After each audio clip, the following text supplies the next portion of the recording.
Reka tubasuhuze mwese aho muherereye tuvuga uti mwiriwe abandi mwaramutse, dore ko abantu batuye mu bihugu bitandukanye rero tukaba tubiyegereje muri aka kanya gukurikirana incamake y'amakuru yo mu karere k'imisozi miremire ya Minembwe. Ese ni gute habyutse? Dore ko ari amasaha y'umugoroba, ariyo mpamvu tuba twarahisemo kugira ngo tuyabagezeho bitewe n'uko akarere kiriwe kugira ngo tubagezeho amakuru nyakuri. Akarere muri rusange kiriwe amahoro, hiriwe ituze, aho ni inyuma y'ibitero by'indege zo mu bwoko bwa Sokoyi byoherejwe n'igisirikare cya FARDC hamwe n'abambari babo, ubwo hatewe ibisasu bibiri, kimwe cyashoboye kugwa ku Itsankuku, ikindi kigwaho bita kuri antene aho ni mu Mikenke.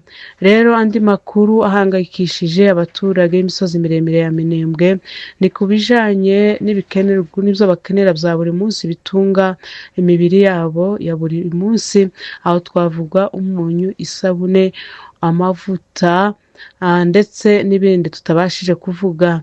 Rero ibyo tuvuye kuvuga bikaba byageze ku giciro cyo hejuru, hari ibika ariko byageze ku giciro cyo hejuru cyane, mu buryo hari abaturage bamwe kuri uyu munsi badashobora kugira icyo bimarira cyangwa ngo bace habe n'ivere y'isukari.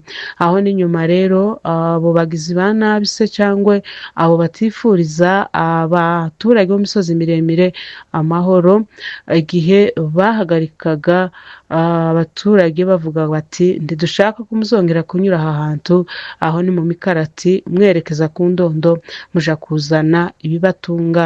Icyo rero akaba ari ikibazo abaturage ba Minembwe babona ko ari jenoside bakorerwa, mu gihe nta burenganzira bafite byo kuja kuzana ibibatunga. Mu gihe rero babuze ibibatunga, urumva nta kindi kiba gikurikiyeho nk'uko babivuga usibye kubamaraho.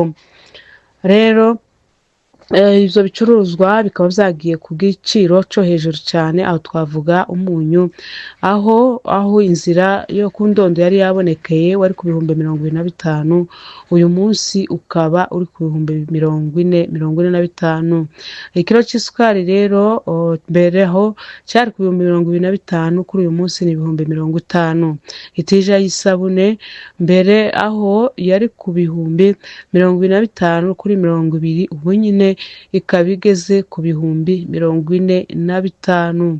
Amavuta yo kurya icyo twita ishupa, aho mbere hose aho ubwo inzira zabonekaga zija ku Ndondo yari ku bihumbi 25, kuri uyu munsi ni ibihumbi 40. Icyo kibazo rero abaturage ba Minembwe bakaba bakomeza kwibaza tese biragenda gute ko babona ko ari jenoside bari gukorerwa nk'uko bakomeza babivuga.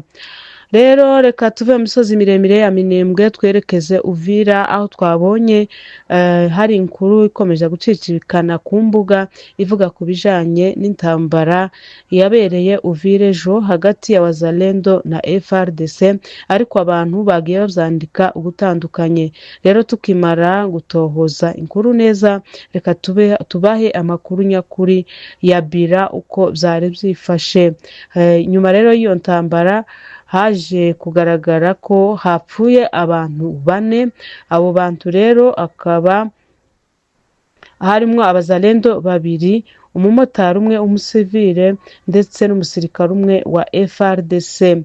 Nanone bakaba bavuze ko amasuruse yacu akaba yavuze ko hapfuye abantu 10, tafazari hakomeretse abantu 14, barimo abasivili 9, abasirikare ba FARDC 2 ndetse n'abazalendo 3. Iyo ntambara rero ikaba yaratewe nuko bitwa abazalendo bakomeje barasa amasasu.